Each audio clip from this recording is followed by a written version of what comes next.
and then we can post that up as well, can't we? Okay. Right. Okay, everyone, thank you for joining us this evening.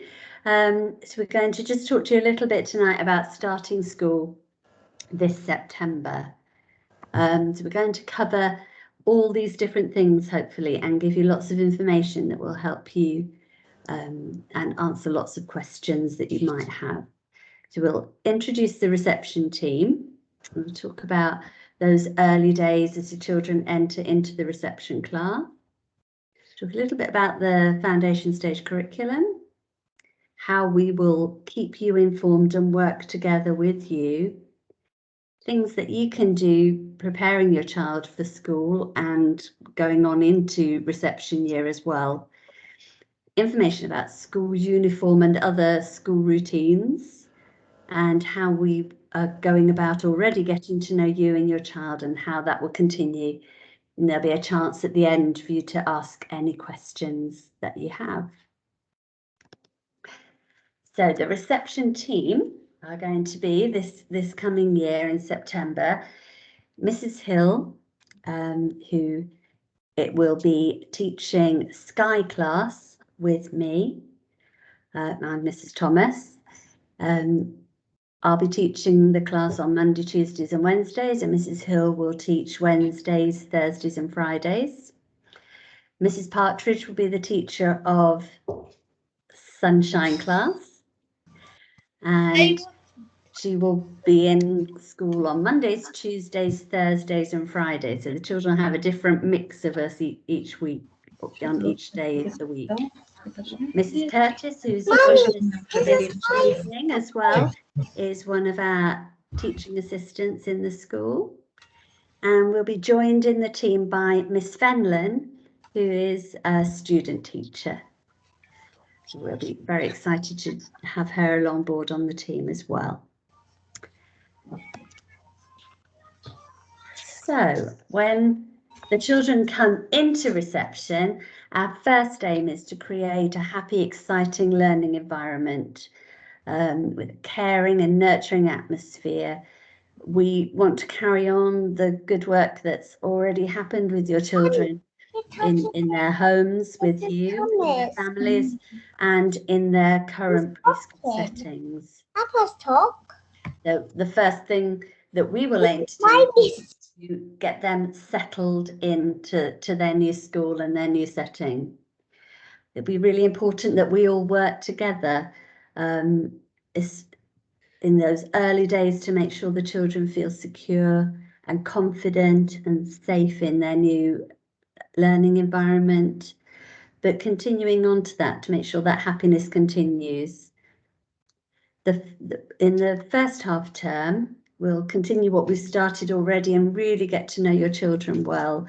We've had lots of chats with their preschool settings as well, a few chats with you, and we'll want to settle them into their new routines, get them feeling confident and safe. We will encourage independence from day one, while we recognise that for different children, they do need support in some areas in those early days. So obviously we'll give the support where it's needed, but encourage them to be independent with their belongings, with their toileting, putting their coats on, hanging their coats back up again, and selecting their play and the resources that they need for their play. So we'll be encouraging them with that right from the very beginning. So I'm going to hand you over to Mrs. Hill now. You led nicely into play. So yeah, the children will still have the opportunity to play like they have done in their nursery setting or preschool setting. And it's a really important part of the early years. It helps them develop their language skills, their creativity, their social skills. This will take place indoors and outdoors, and it will give them the opportunity to explore the environment. Through play, they can practice their new ideas and skills. They can show their imagination, solve problems maybe on their own or with a friend. For example, Just thinking about if they were trying to build something with the drain pipes and get the water to go down the drain pipes and into a bucket, they will work together to figure out how to get back to work. Usually we observe the play and we do join in if we're invited, and we don't tend to intervene straight away. We like to watch and observe for a little bit and then only intervene if we need to. I think we have the next one. This is Thomas. Also, so child initiated activities. Again, this is led and controlled by the child. It helps build their confidence, their creativity, their use of initiative. If it's to be successful, that's down to us to make sure that in the setting we've put lots of lovely resources out, nice challenging resources, age appropriate resources that will help them develop from preschool and move now into reception. Sometimes the children ask for resources if they want something to help them, or they know where it's kept and they go and get it. I'm thinking particularly of our little home corner in the role play. I know that often they will fetch things that they want. So if we've had rice, for example, in the messy play, that often gets carried into the little kitchen and they'll use it to pretend they're cooking. If there's no rice or pasta, they will get paper.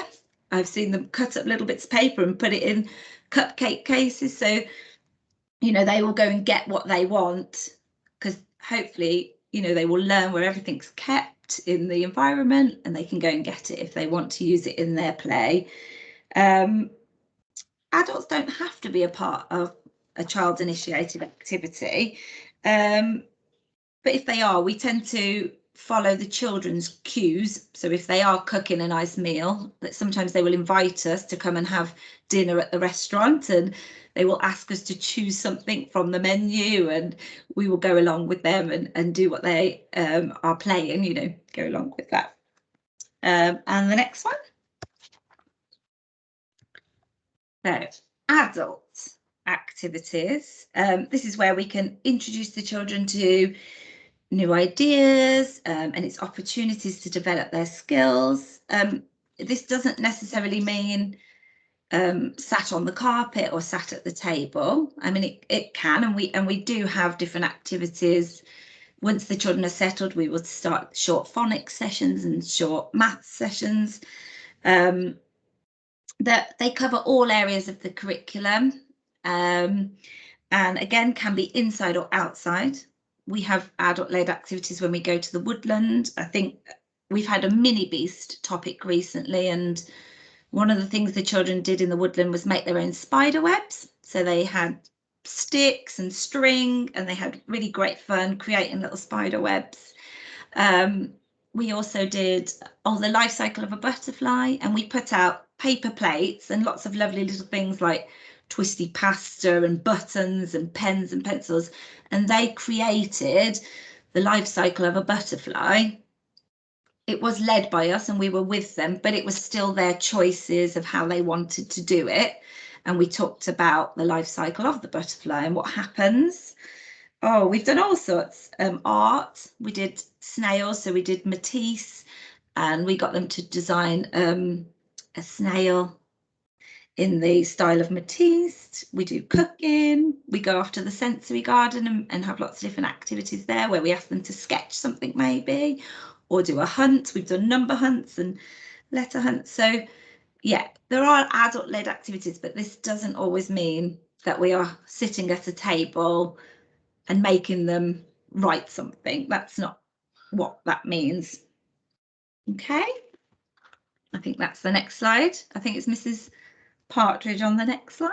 Yeah, so our foundation stage curriculum has been developed by experts, and it's about creating rounded children, and so that's what we mean by the whole person.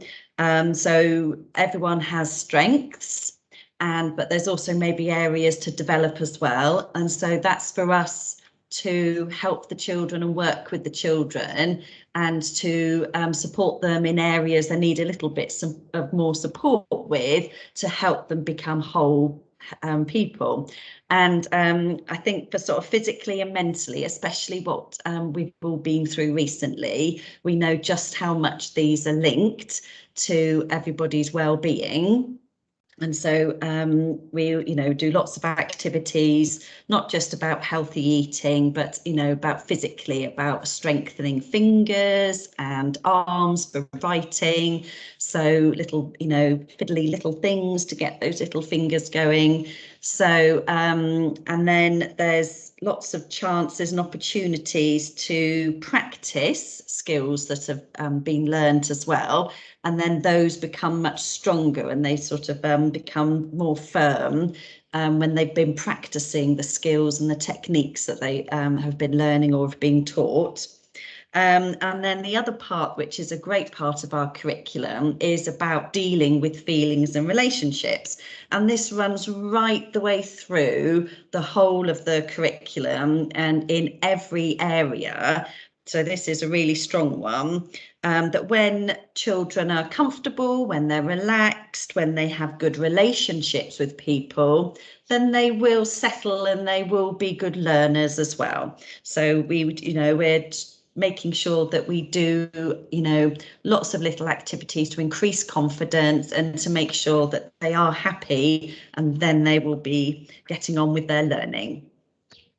So what they have also created with the curriculum is they've given them different areas. If you go to the next slide, Mrs. Thomas. So you may have heard that we have some new guidelines, a new curriculum this year. The basis of it is still the same, is that we have prime areas of communication and language, physical development, and the personal, social, emotional. And when you are strong in these areas, when you can talk to your friend about what you would like to make and you can work together as a team, when you have the strength and when you have the physicality to build and to make things and to write, when you are open and listening to others' ideas and accepting that somebody may like something to look a bit different, and that's okay, we can do all of these things. When you have that sort of child, then those children go on and do well and able to absorb, and literacy and maths and all those other areas will follow on once the prime areas are secure. So we do lots of work in those areas initially to make sure that all the children are comfortable and their well-being is there, ready to learn. And then at the end of the year, not only will we report on this, about how well they've been doing in all those 7 areas, but we will also report to you about the learning characteristics. Now, these are 3 areas. They split them down again into little areas. So we have playing and exploring, which is wanting to have a go at things. So if you're thinking about how you can help your child at home, then this is something to think about as well, is are they willing to have a go? Do they like exploring? Do they like investigating new things? So and then are they involved? Do they concentrate on things as well? So they are an active learner. And then the last one is creating and thinking critically. And so that's about having their own ideas, what they're choosing to do, their own things, build their own models, make their own books, use the different resources that we have for their own ideas and in their own ways, and actually seeing if it works. Is it working? That train track doesn't really go that way very well. Can I alter it? Can I make it better? Can I do something different? So that's sort of our curriculum that we'll be working on with the children. Hey, Mrs. Thomas, over to you, I think. Another new thing that is coming in this September, as well as changes to the curriculum, is the new reception baseline assessment.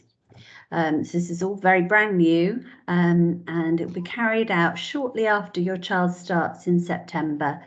And this assessment will have to have been completed by us within 6 weeks of the children starting. So we'll be looking to when the children are happy and settled and feeling secure and safe in their new learning environment before we administer that test to them. And when we get to September, before we start testing the children, we will send you some more information about that. I think it's a bit much to take in at the moment. Getting the children settled into their new learning environment is more important. But before we start to do the new reception baseline assessment, we'll certainly send you some more information about that. This will only form a very small part, though, of what we learn about your child in the first weeks. In fact, we've already been doing lots of learning about the children. We've been visiting their settings, and you've been visiting us, and some of you are still to visit us in the coming afternoons. So meeting the children, chatting with their key workers in their current preschool settings, chatting with you, the questionnaires that you're going to fill in, and then in September, the home visits that we'll make will all give us lots of information to work out where the children are already, where they've got to in their learning and their development.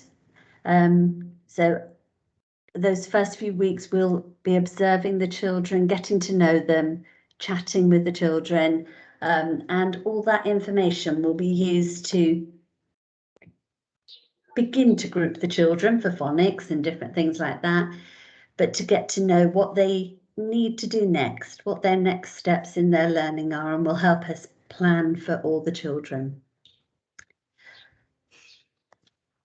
So I'm going to hand back to Mrs. Hill to talk a little bit more about the curriculum. Yeah, I think Mrs. Partridge did touch on it a little bit, but these are, I'm going to have a quick look at the 3 prime areas for you, what the most important things that we will start with when your children start school in September. Their personal, social and emotional development is obviously really important. We've had a very mixed year, and social development is so important. It will be lots of us, you know, modeling how to be a good friend, how to share, how to be kind, how to talk to each other.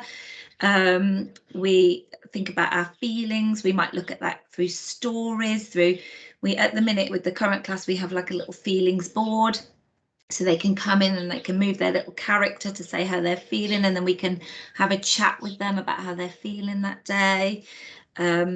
Lots of praise and really positive. Anything they do that's brilliant, we praise it and we'll make a big deal out of it. Little rewards, little dojo points, really build up their confidence. We have like clear routines and rules. That's really important that they know. We have like a visual timetable which can really help. They know what's coming and when it's happening. We give lots of warnings, like if they've got to stop that lovely play that they're doing, we will tell them you'll need to stop in a few minutes, this is a warning. And then if they all help to tidy up, lots of praise for helping to tidy up. Yeah, so just really working on their social skills and making sure that they're emotionally okay and happy and fab. Okay, and then the next one is their physical development. They go, again, Mrs. Partridge touched on this. If you can just change the slide, Mrs. Yeah, okay. They go very much hand in hand. I think even as grown-ups, we know if we are physically active, it can really help mental state as well. You can feel much happier. And it will be PE. We will do PE each week, but that's not just what physical development means. We have the bikes and scooters, we've got the climbing frames, we'll spend time in the woodland, climbing trees and building big structures. It's also about their fine motor. Again, Mrs. Partridge did touch on it, but threading and Play-Doh and really building up their muscles. making healthy choices. We do talk about healthy eating and the importance of sleep. And I think brushing teeth and looking after your teeth is quite has been added to the curriculum this year as quite an important thing for them to learn. So food, sleep, teeth, lots of physical development. And the third primary here, the communication and language. So lots of opportunity to listen to stories and listen to each other.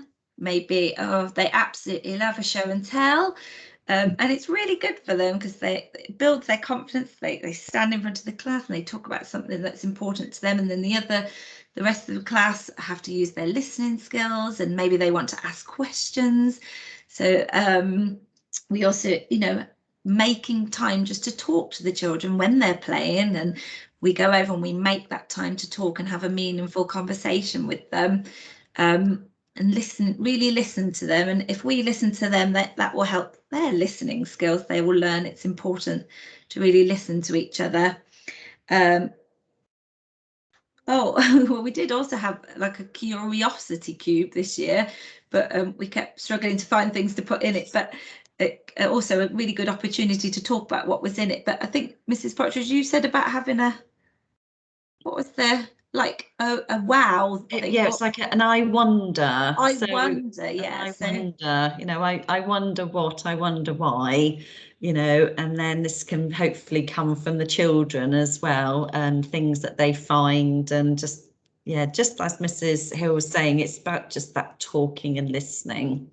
Yeah, so lots of opportunities, to listen and talk, and and then and then on to Welly Wednesdays and Forest Fridays. Wednesday and Forest Friday. So this is just the best. I love being out in the forest with the children, and when you see their confidence growing and their social skills, and they're talking and playing with each other, we also have lots of good fun. We have rules as well. They'll be able to tell you the no pick, no lick, be careful with that stick rhyme quite soon, I should think. So we have little routines as well about, so we make sure we learn how to respect the woodland and the plants, so we don't go pick everything that we see. But we do a bit of risky, as you can see there. We do like to climb trees, so we need to be in the appropriate clothing. So on your day, so Sky class is on a Welly Wednesday and Sunshine class is Forest Friday. Your child will come to school in clothes that you are happy that they will sit in the mud or kneel down to go and look at a little mini beast that they found or something. And it doesn't matter because it can just go in the wash. It's fine. If you have waterproof trousers, that would be amazing. It would be so beneficial. We have a few in school, but not really enough. So some waterproof trousers, because we go all year. We go every week.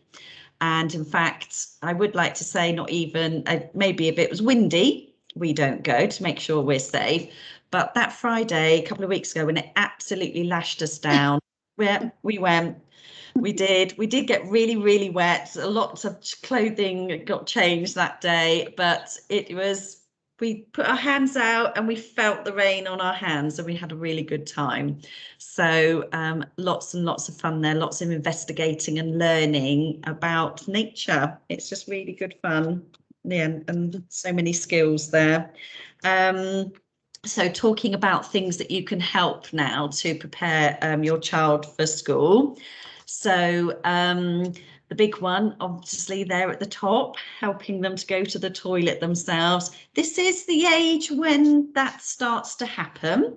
So if your child hasn't quite managed it yet, we'll help them talk through things. But if you can, over the next few weeks, encourage them and sort of make sure that they're happy to do that sort of side of things themselves, that will really help their confidence in being at school. With their clothing, nice and easy for them, polo shirts, Velcro on the shoes. Feel for us for that one as well. If we had 24 children with laces, we wouldn't get much done tying up laces all the time. So so make sure that everything is labelled. I really can't stress that enough. Literally within the first few weeks of this year, I had about half a dozen hoodies and cardigans not named. It's just, you know, they all look identical. Just a pen, and just make sure that the pen hasn't washed off. So label everything because it all looks the same, and they're only little, so it's hard for them to keep track of everything. We are using book bags, and they're just the right size to fit in the child's named tray. So, but where they are for their coats, in the winter time with coats and PE bag, there isn't enough space there for anything else. So try not to have a backpack if possible. A book bag would be the best thing. Helping them to recognise their names, because everything will be labelled, their peg, their tray, and it will be capital letter and lowercase for the rest of it. So you write that for them and help them to recognise that. And when we say talk about school, because obviously you've got the videos that we're posting and we're seeing them now, and it's all very exciting. And the children that we have met so far are really looking forward to coming to school. And I know preschools are having little chats with them. So, but do make sure it is right, sort of judge your child. I think for my first child going to school, I overdid it slightly and I sort of thought I was doing the right thing, but actually I mentioned it a bit too much. So just some chats, just dropping in some little hints about that, but you know your child best about how much to say things to them. So, and I think that leads on with you, knowing your child best, I think, Mrs. Thomas. Yes. So these were two quotes that I really liked. What parents do is the single biggest influence on their children's development, and parents are a child's first and most enduring educators, and their influence cannot be underestimated. So look at what your children have learned so far. They've started life as a little dot, a little baby that you had to do everything for, and already you have taught them so much about how to communicate, how to move, how to be physical, how to build with bricks, how to turn pages in a book, all those things that they've already learned. So we see very much our role as being in partnership with you now. We'll start that partnership, and then we'll hand that on to the teachers over the years ahead, that you continue to be the biggest influence on your children and their biggest teachers. So what you do with them at home really, really impacts on how well they will do in school. That partnership is so important. One of the things that we focus on in school is called communication and language. But for you at home, it's just those chats, the chatter that you have with your children. A big thing that we work on at school, all through the school, right up to year 6 at the moment, is developing the children's vocabulary. And the amount of words that they have really does influence how well they do in not just in their reading when they're starting to read, but how well they do in their GCSEs and A-levels in future life. So the vocabulary that your children develop now is so important. So we would ask that your child has opportunities every day to have meaningful conversations with you, and we'll be doing those in school as well. When children are talking with you, it's really important to give them time to think, and as teachers this is something that we have to really focus on in class. Sometimes we can get really busy, but it's really important for children to have time to think. So when you ask children a question or their thoughts or ideas, it's really important to let them think and then respond to you. And sometimes those pauses can seem awfully long, but they are really important. That's their thinking time. Getting down to the children's level and encouraging eye contact when they speak to you.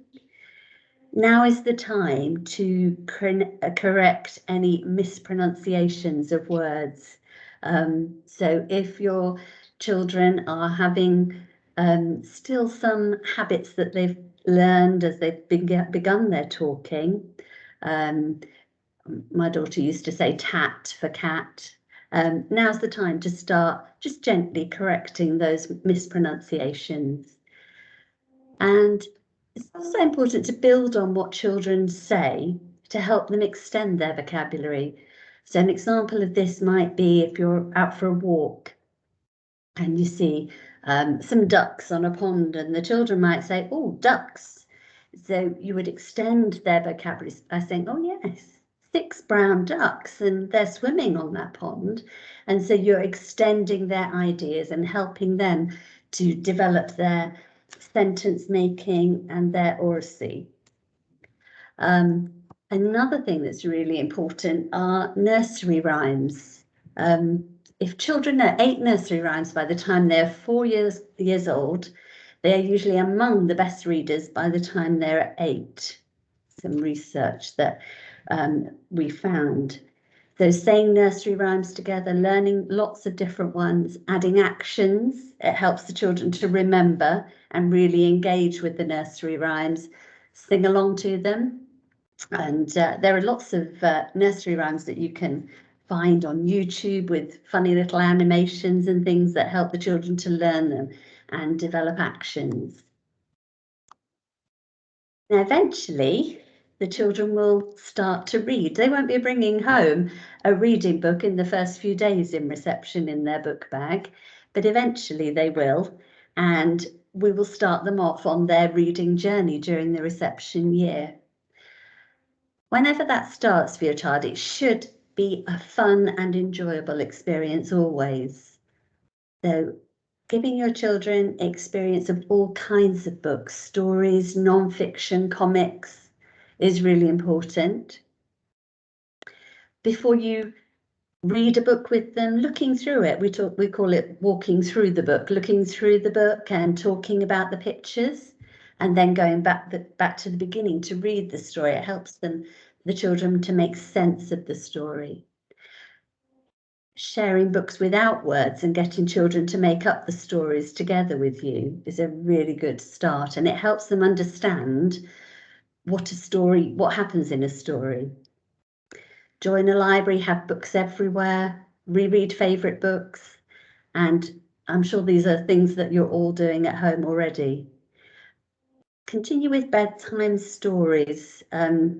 I remember when my daughters didn't really want me to read to them anymore at bedtime, which was a bigger wrench for me, I think, than for them. They knew when they were ready for that to stop and they wanted to lay in bed and read. But the longer that you can continue with bedtime stories is the better. Right, I think I'm back over to Me. Mrs. Hill. Yes, food and drink. So yeah, milk when they're 4, the milk is still free every day. So and what we tend to do at the minute is we have a snack in the morning. So at the minute it's about 10 o'clock. We start, we do have fruit provided at the school, something different each day, so pears, bananas, tomatoes, oranges. And that's obviously there for your child to enjoy. So we have a piece of fruit in the morning. But we also have a snack time in the afternoon to give them a little pick-me-up again, and it's a good opportunity to have a story time or a chat at the same time. So about 2 o'clock in the afternoon, we often stop, and then we have our milk and we have another snack. So we are recommending that you maybe send in a snack with your child each day as well. So it needs to be a healthy snack, a piece of fruit or vegetables, yeah, something healthy, please. And then they can either eat that in the morning and have our fruit in the afternoon, or they can vice versa. We're pretty flexible with that. So 2 snack times and free milk if they like it. As soon as they turn 5, they don't get the milk anymore, they're taken off the milk list. You can still opt to have the milk for your child, but you do have to pay. And when this happens, obviously we'll remind you again, and you can ask us, but you do have to apply online. So once they turn 5, if you still want them to have it, I think you go onto the Cool Milk website and you can pay for it through that. But when that happens, if we know your child drinks milk every day, we'll let you know, and then you can go ahead and do that. Lunch times, we have Fresh Start who cook the meals in the school. They're on site. There's usually 3 options: the main meal, and then a vegetarian option, and also a cold option like a tuna wrap or a cheese sandwich and those sort of things. So you can order those online, and they're free right up until the end of year 2. If you don't want that, you can send in a lunchbox, but again, try and make it a healthy lunchbox, not really sweets, chocolate bars, fizzy drinks, please. All of the food is eaten in the hall. I'm not 100% sure what time that will be. Last year it was about 11:45. At the minute we're at 11:30, but we don't make them wait too late. So all eaten in the hall, hot lunches and lunch boxes all together. Okay, I think, oh, and sorry, just on that one as well, we don't just leave them. They obviously have lunchtime staff there, but particularly at the start of the year, we take them up to the hall and we make sure they're all sat down and their meal is brought to them, and we're there to help them cut it up. We make sure they're all right. We don't just drop them off and leave them. We will stay and make sure they're settled and let you know how much they've eaten, and if you've ordered something they really don't like, we would let you know so that maybe you don't order that again. School uniform. Obviously there's a list here of all the different uniform. You can purchase some of it through the school if you wish, but you don't have to. You can go to your local supermarket and pick all those things up.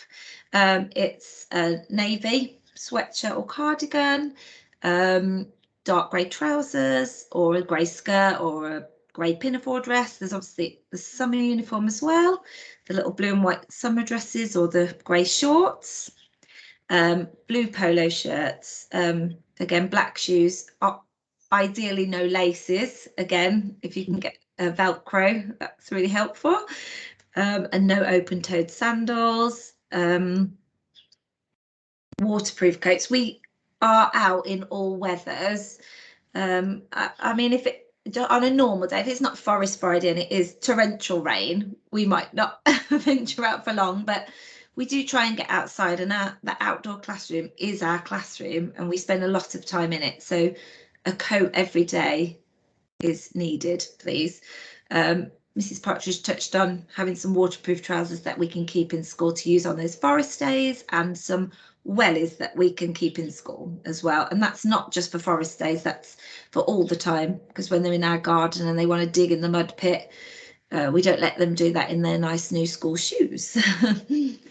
Obviously weather depending, sun hats if it's sunny, and sun cream applied. At the minute, some of the children do bring the sun cream in to reapply.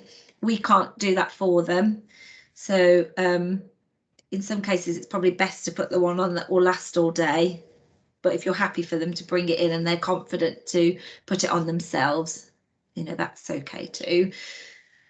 Every child will need a spare set of clothes. This isn't just because of toilet accidents, it's just because generally they get very messy, and that just means they're having a really good fun day. It might be because they've been playing in the water tray, they've been playing in the mud, they've been playing in the shaving foam. So it's really good if we can just always have a spare set of clothes in school, please. I believe, Mrs. Thomas, that they'll be coming to school in their PE kits. Yeah, I think so. We've done that this year, initially to stop things coming in from home and being in school and bags and things, but we found it saves a lot of time, haven't we?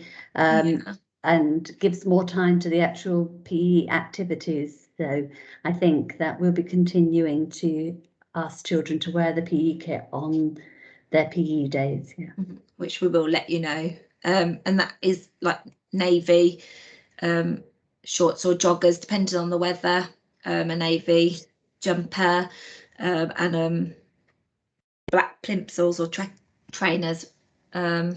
Again, at the minute it's been just trainers because we've been doing it all outdoors, and that's been more suitable, but we'll let you know if it's going to be an indoor or an outdoor session. And a navy or a white t-shirt. Fantastic. And then oh I think you've gone backwards. Sorry. We want food and drink again. It's there, really bold. I know Mrs. Partridge has mentioned it, so just everything, even a sock, put a label on it.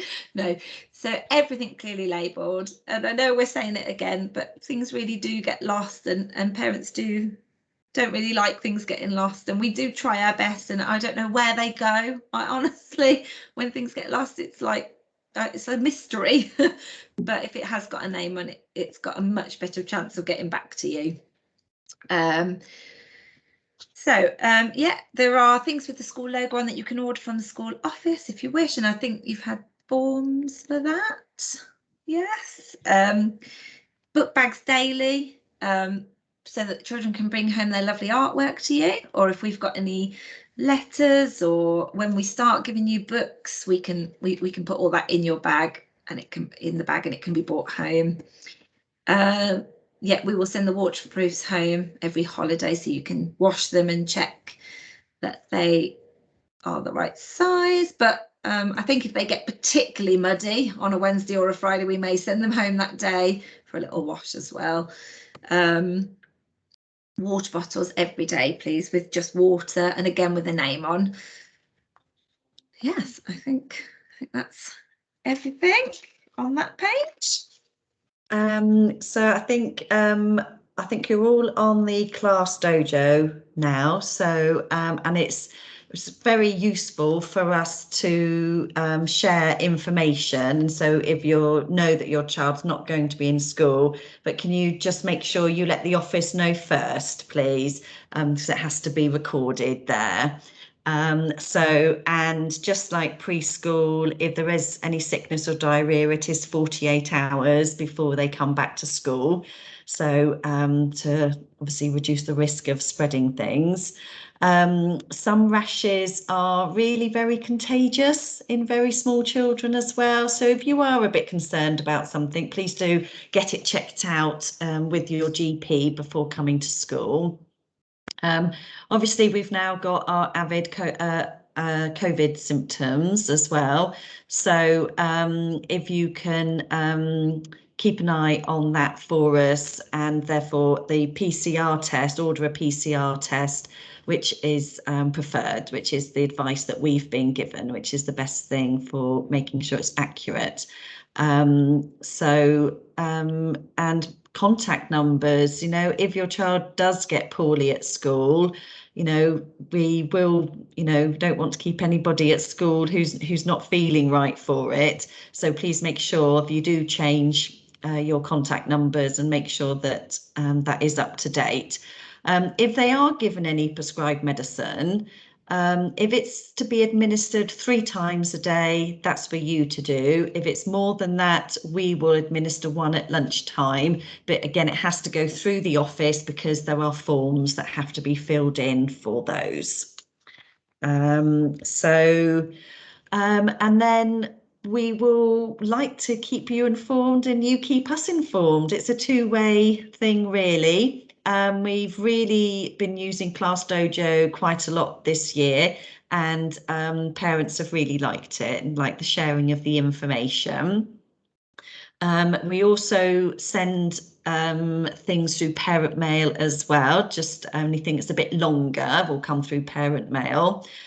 We are looking at an app. We're hoping to use Class Dojo. If not, it will be another one, but we'll let you know that, to share the learning journey so we can both contribute to it. So things that you do with your children in your family time, you can put on there as well, and then you can see exactly what they're doing. We can share it with you straight away. We always join in with the newsletters throughout the year, hopefully live this year. We might have parent consultation evenings. So we usually have a how are they settling in one in October and how things are going like that, and then one later in the year. And of course, you'll have your end of year report. But we are there every morning, opening the door, and at the end of the day as well. So, you know, we're always wanting to have a chat and for you to keep us updated with anything that's a concern. Come to us first. End of the day for a longer chat, or first thing is fine for a quick chat about something, and keeping us updated if there's anything changes at home as well, because this can affect children too. So just sort of, you know, keep us informed and we'll keep you informed as well. Right, so we're almost at the end of our presentation now. We hope we've covered many aspects of things that you might be interested in for your children beginning school. In a moment, I'll stop sharing the screen and then we could have some questions if you have any. We've given out to lots of you, not everybody yet, but on your visit with your child to see the setting, we've given you a questionnaire for parents to fill in and an all about me sheet for you to fill in with your children. But if you haven't filled those out yet, then as soon as we give them to you, if you could fill those out and return them as soon as possible. Okay, so I'm going to stop sharing the screen now. So we're happy to take some questions from you now. If you'd like to ask us any questions, you could use the little hand up on the top of your screen if you'd like to ask a question. And if you would prefer, you can always message us some questions on Class Dojo as well, and we'll answer them on there. So over to you if you have a question. Yeah, we've got Mr. Sharp. Hello. Hi. Thank you. That was really lovely. My question is about PE day. Do they change back after they've done PE? Do they then need to change back into uniform, or do they stay in their PE kit all day? Sorry, I wasn't really clear on that. Right. So at the minute, what we've been doing is that the children on their PE days, they wear their PE kit in the morning. Yeah. They don't bring extra clothes with them to change into. They stay in their PE kits all day. Perfect. Thank you. Okay. And the same with Welly Wednesday and Forest Friday. They come in those outdoor clothes and that's what they're in for the day. For the day. Perfect. Thank you. Anybody else? Any other questions?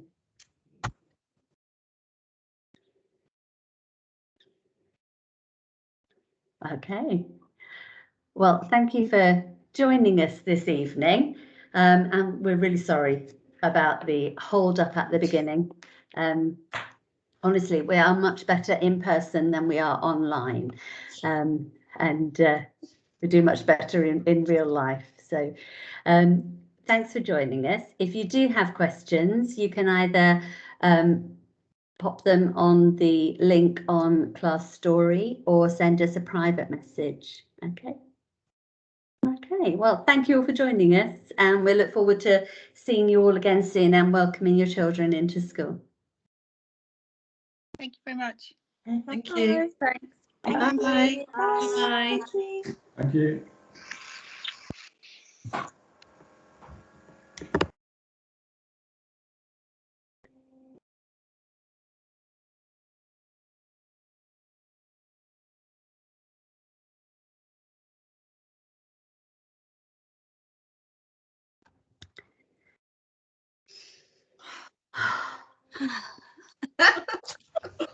You did it, girls. Good. My life. I didn't think we would ever get going on that. Oh, Nightmare. phew. How many did you have on in the end?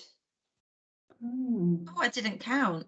I saw it said the ones that were there +9. So Trying to Oh, we think. better stop the recording. Oh. Okay, can you stop it? We didn't say very much. Is it? I haven't stopped it. You started it, Max. Mrs. It's all right, I can stop it. There we go.